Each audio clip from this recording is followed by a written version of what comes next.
Hey, what's up, all you Instacart shoppers out there? Chatty Economist here. So, a lot of people have been asking me on Facebook and in the YouTube comment section, to comment on what's happening with Instacart. How well has Instacart been handling the whole coronavirus panic?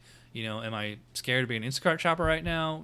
Don't you think they should give you masks and gloves and all that stuff? And, are you making enough money? Things like that. So, um, I'm going to cover all that in this video. Plus, there was a strike the other day, and Instacart actually responded to it, and sort of.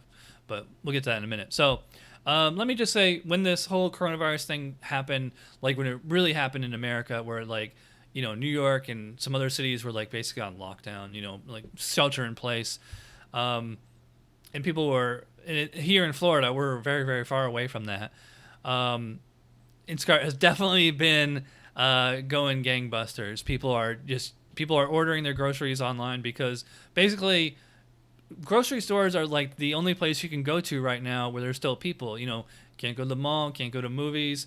There's no sports at all. Other gatherings aside from like church or something, like they're all canceled. Like this cybersecurity class I was taking, we went from brick and mortar to online, which I wish we had just started online. But anyway, so yeah, so grocery shopping, grocery stores, Target, Walmart, places like that are basically the last places you can go to where there's actually people. I mean, some restaurants are open, but it's all takeout or delivery only. You can't sit down and congregate with other people.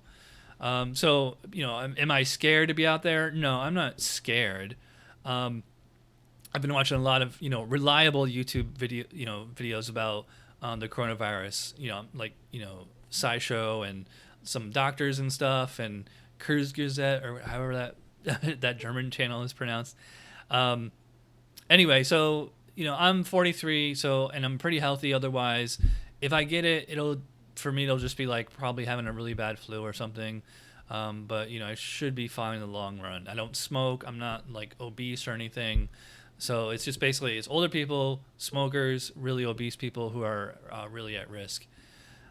Anyway, so it's funny because I'm out there in the stores, almost every day, and I see a lot of customers who are wearing, the surgical mask. Some people wear just like a mask that's meant for like if you're sanding or painting or something like that. Kind of cracks me up. People wear handkerchiefs. Some people, people wear gloves. Some people wear gloves but not masks, and masks not gloves. I don't get it. And there's a lot of conflicting, information too. Like Surgeon General saying, the masks are for doctors and surgeons, that keeps, patients healthy. But when you're out there in, the field, in the community, they don't do nothing. I don't get it. So I don't know. I think they're kind of like vaccines where it's like if everybody was doing it, they would definitely have an impact. But it's just so far, I'd say it's about 10 to 25% of people are out there wearing masks, and I mean, I don't think it would harm anything. I think it's just false hope, but I'm not a doctor, so I can't really comment on that. So I have not been wearing a mask. I did order one, but it's probably not going to be here for like a month, so I'm not really worried about it. As far as rubber gloves, I mean, you can't get any anywhere. So, and again, the sources that I've been watching have said just washing your hands for 20 seconds, and doing a really good job will really works just as well as if you're doing hazmat. And it's also I'm not in a hospital, so I'm not. And as far as and I'm trying to keep my distance from other people. Stores have you look on the floor, you'll see they taped off every 6 feet, like when you're waiting in line. Although not everybody's been super adhering to that. Although some stores like Walmart are capping the number of customers that will go in at a time, and like they'll have tape on the sidewalk outside, and they only let in like a few people at a time. Thankfully, Instacart doesn't service at Walmart. They do at Sam's Club, and this hasn't happened to me yet. Because if I go to a store like that and there's a huge line of people, I'm probably gonna cancel that order. I'm just not gonna wait. But yeah, so like I said, personally, I'm not wearing a mask or gloves. I am washing my hands between every order. I will say that. So, and I do have a little bit of hand sanitizer left in the car, and actually, I got a little bit more coming, which we'll talk about in a second. So there was another Instacart strike, quote unquote, on Monday. And if you know me, I have plenty of grievances and complaints about Instacart. I made the whole, and I should make another one, the Instacart Hall of Shame video showing how, low paying batches have been, customer demand was really, really low, like from October till up until this coronavirus panic happened in early March. Very, very batches were few and far between.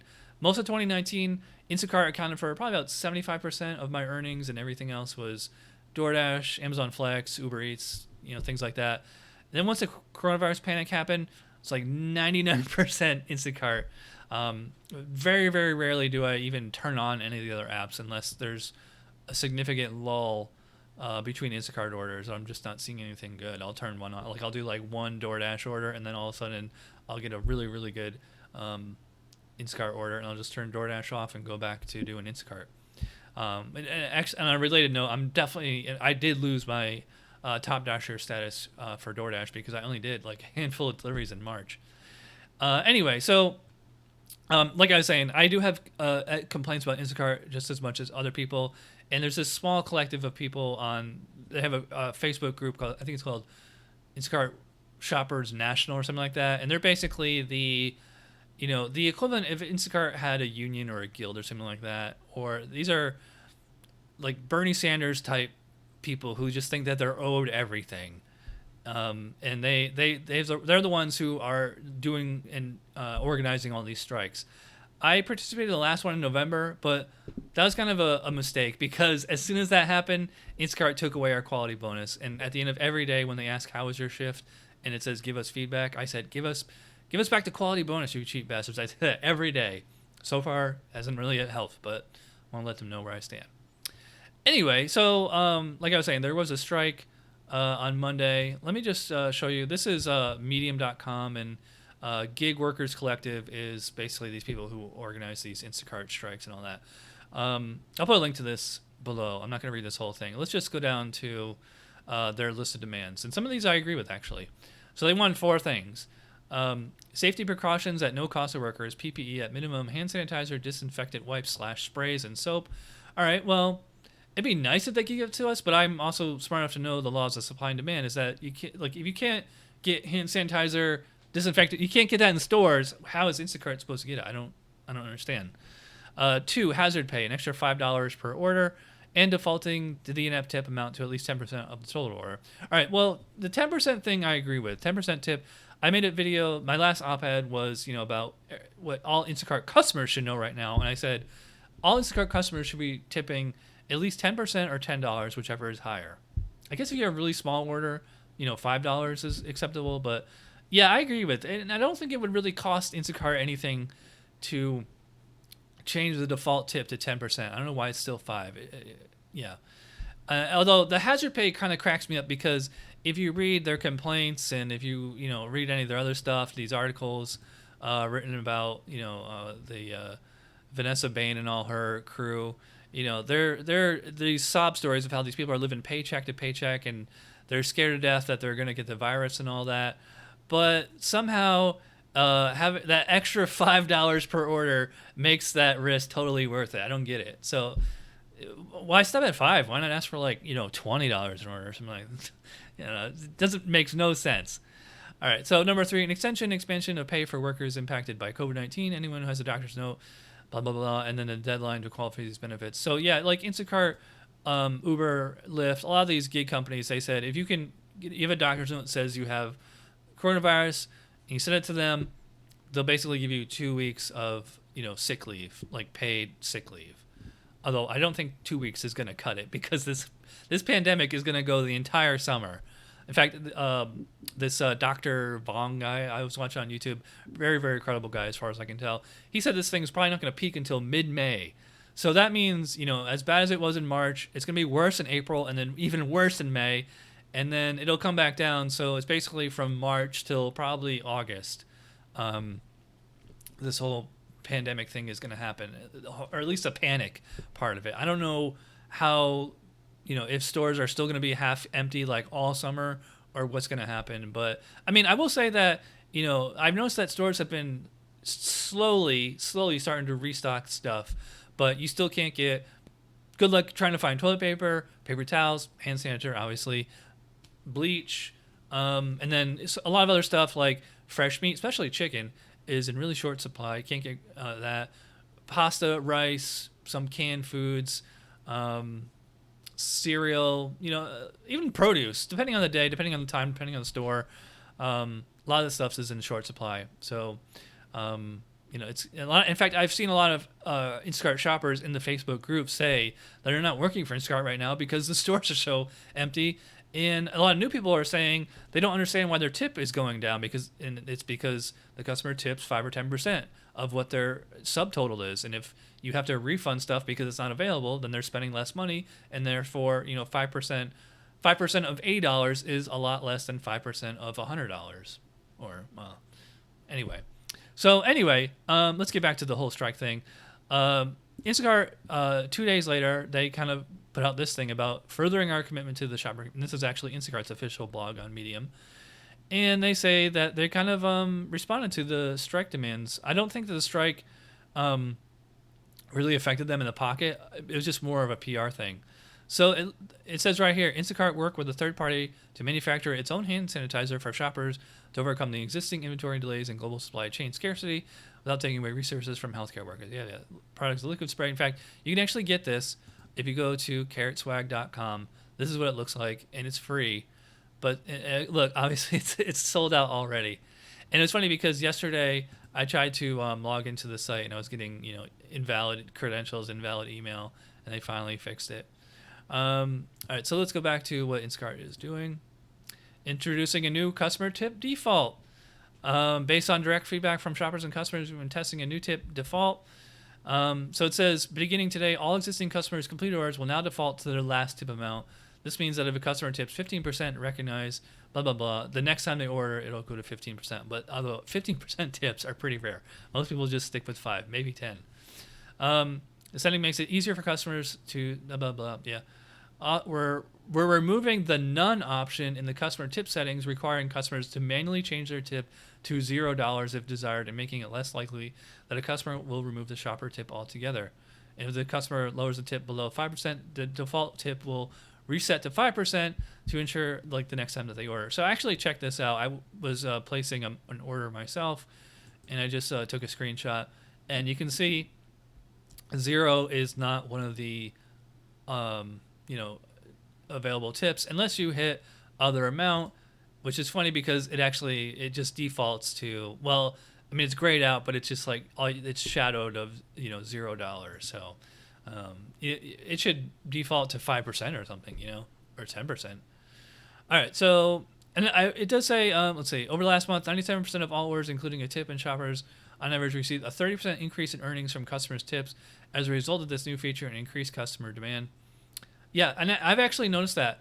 I noticed a lot of customers were bumping up their tip after delivery. And it never happened before. How you have the customers have 3 days to change their tips.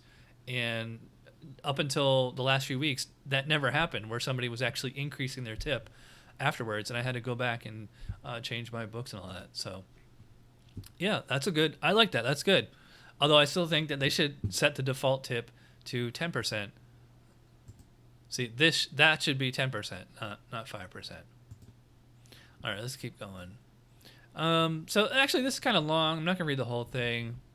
They're just all these kind of platitudes about extended pay. This is your sick leave, or the equivalent of workman's comp, or whatever you want to say. Sick pay for in-store shoppers, bonus for in-store shoppers, health and safety supplies.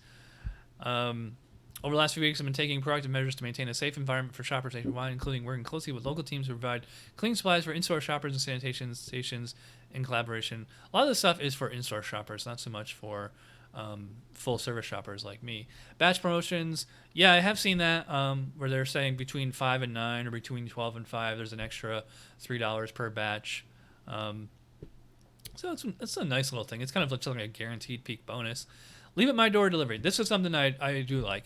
Instacart was the first company to launch Leave at My Door to give customers and shoppers a safer, more flexible delivery option. We've now rolled out Leave at My Door delivery as the default setting for all deliveries across North America. I don't want to say North America. Instacart is only in U.S. and Canada. It's not like they're in Europe or Asia or anything like that. Over 60% of all orders placed by customers leverage the new Leave at My Door delivery drop-off option. In fact, I think they said that they're going to do that as the default. Contactless alcohol delivery, so that they're saying like you just have to scan their license, but the person doesn't have to actually sign your phone. Incident reporting. Oh, and what's nice now is you can actually cancel the batch, which they should have had this a long time ago, up until the point you arrive at the store. And you can actually cancel the batch once you start shopping, which they talk about here. If the customer's entire order is out of stock, the order will be automatically canceled, and the customer will be notified. I mean, you still get your $7, but you don't get the tip. Mobile checkout orders available everywhere. Yeah, so you can actually put your Instacart green card in your phone and do Apple Pay or Google Pay or whatever it is. And then ratings forgiveness. All customer ratings under 5 stars are being removed. Yeah, so I have a perfect 5-star rating right now. Pretty much everybody does, as far as I know. And if you don't, just keep shopping, and all those your old ones will drop off, because anything that's not a 5 is basically ignored right now. And I've been getting a lot of positive comments and all that. So I guess that's about it. I showed this news story from CNBC earlier. I was interviewed for this, but they didn't use my quotes on here. I'll put a link in the description below. All right, so this video, I'm sure, was long, just me rambling. But yeah, so I'm glad that Instacart, they're giving us, you have to actually go on the website and order that hand sanitizer, and of course it's out of stock already. Can't say I'm surprised. I mean, it's something. I mean, they're throwing us a bone, but I mean, a bone is better than nothing. It'd be nice if you could like order, one a week, for the next few months. Or if they would, more than 6 ounces, would be nice. But I mean, it's something. I'm not going to complain about it. I like that they're, doing the whole tip thing. They're making it really difficult for customers. Well, really difficult to not tip at all. I mean, the savvy customers, the cheapskate ones, they'll figure out how to either tip bait or to like they put a regular 5% tip in there and then a day later take it back. Yeah, and the whole ratings forgiveness is nice, and doing the non-contact delivery is nice. It'd be nice. Actually, I kind of think, and this is gonna be really controversial, I kind of think Instacart should suspend alcohol deliveries. That way you don't have to get face to face with somebody. Because I've actually had a customer where they put their license in a baggie and just tape it to the front door, and it's like, okay, what are the chances it's some teenager using their mom's license? Probably not, and what's the chances that it's some kind of police sting or something? Probably very, very, very, very, very slim compared to if you're a cashier at the store. I was a cashier at Price Chopper when I was a kid, and I got nailed on an alcohol sting, just in store. And, so, I mean, but I don't know. It'd be nice if they just did away with alcohol delivery, at least until the panic is over, but I highly doubt that's going to happen. All right, so let me know if you agree or disagree with my take on this. I'm going to try to work on how to do double and triple batch things, because that's pretty much all there is in the queue right now, because the demand is so high and there's just not enough shoppers. Although I do think we're going to have a massive glut of shoppers once this panic's over, because they're supposedly hiring 30,000 new shoppers, or 300,000, I should say. But yeah. All right, so thanks for watching, and I will see you guys real soon.